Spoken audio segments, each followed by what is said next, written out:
अस्सलाम वालेकुम बच्चों, आज हम क्लास 9th की मैथमेटिक्स कर रहे हैं और एक्सरसाइज 1.6 कर रहे हैं।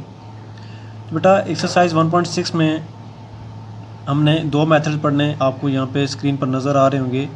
एक है मैट्रिक्स इन्वर्जन मेथड्स और दूसरा है क्रैमर्स रूल। हमें कुछ लीनियर इक्वेशंस यहाँ पे दी होंगी, जिस तरह कि आप यहाँ पे देख रहे हैं स्क्रीन पे। आपको 1 से लेकर 8 तक आपको कुछ लीनियर इक्वेशंस दी हुई यहाँ पे, ठीक है। ये आपके पास जो इक्वेशंस हैं ये लीनियर इक्वेशंस हैं, इनको हमने सॉल्व करना है ये ऊपर दिए गए मेथड्स के ज़रिए। ये बोर्ड में बहुत इंपॉर्टेंट क्वेश्चन आते हैं, अच्छे तरीके से इनको आपने समझना है, ठीक है। एक्सरसाइज है 1.6। तो ऊपर स्टेटमेंट जो होगी बेटा, उसमें उसने पूछा होगा कि आपने इसको किस मेथड से सॉल्व करना है, इन्वर्जन मेथड से करना है या फिर क्रैमर रूल से।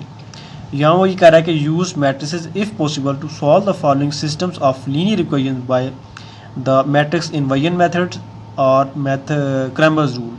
हमने यहाँ पे पहला मेथड यूज़ करना है और पहला पार्ट करते हैं, उसको सॉल्व करने की कोशिश करते हैं कि किस तरह से ये मैट्रिक्स इन्वर्जन मेथड इस्तेमाल होता है, ठीक है। चलें बेटा, अब ये हमारे पास पहला पार्ट है 2x - 2y = 4, 3x + 2y = 6। इसको हमने किस मेथड से बेटा सॉल्व करना है, वो मैट्रिक्स इन्वर्जन मेथड से हम इसको सॉल्व करें, ठीक है। तो हम इसे चेक करते हैं कि किस तरह से होता है ये मैट्रिक्स इन्वर्जन मेथड, ठीक है।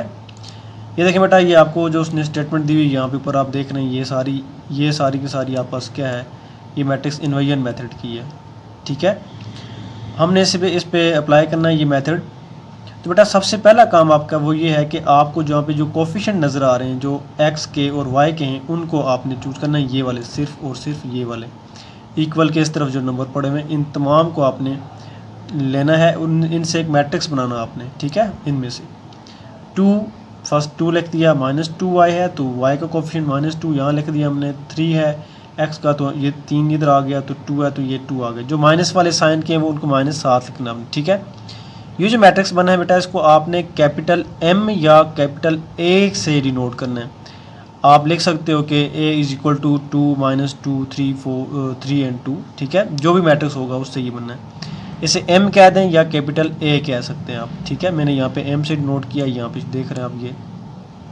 और बेटा दूसरा काम ये करना कि आपने इसी स्टेप 1 के अंदर जितने वेरिएबल इन्वॉल्व हैं, यहाँ पे 2 ही वेरिएबल होते हैं x और y, तो उनको आपने इस तरह मैट्रिक्स की फॉर्म में लिखते हैं और कॉलम मैट्रिक्स की शक्ल में x और y, ठीक है। x और y 2 वेरिएबल इन्वॉल्व हो रहे हैं यहाँ पे, ओके।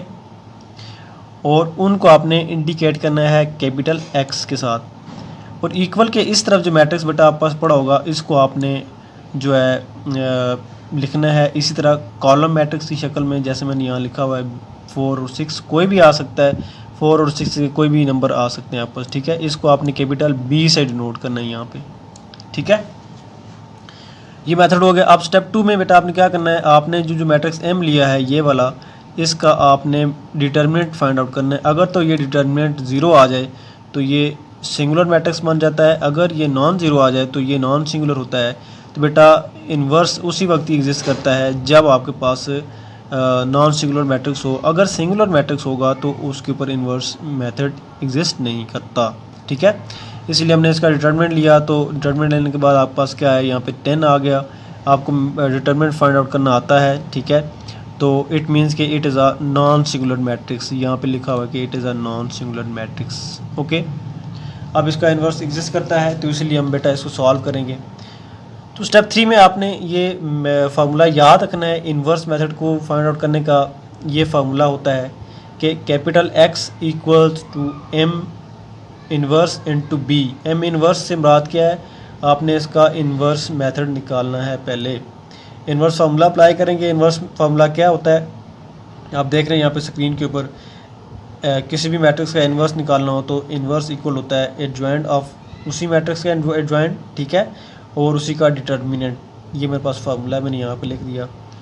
ये x की जगह पे क्या आ जाएगा, उसकी वैल्यू जो ऊपर हमने लिखी थी x और y, इस तरह मैट्रिक्स की फॉर्म में इक्वल ये वाला M इन्वर्स, मैंने यहाँ पे M इन्वर्स लिख लिया। फिर B की जगह पे मैंने उसकी वैल्यू यहाँ पे लिख दी 4 और 6, ठीक है।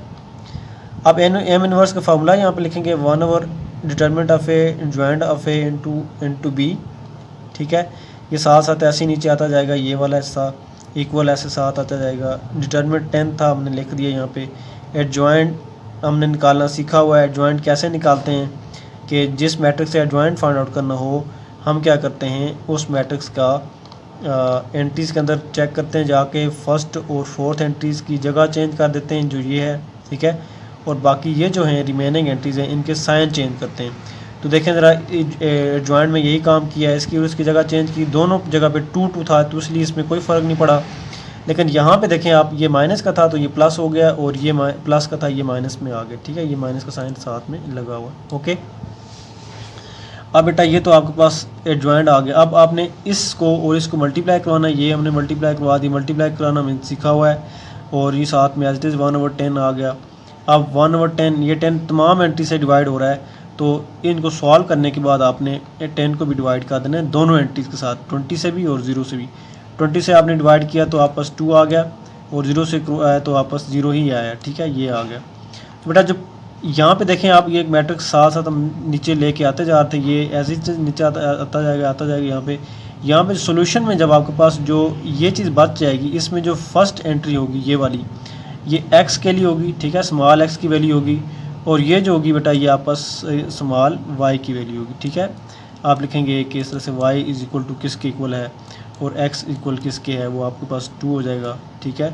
और ऐसे ही y इक्वल टू 0 है तो आपने 0 लिख दिया। इस तरह से आपस ये इन्वर्जन मेथड से आपने फाइंड आउट कर लिया, ठीक है बेटा।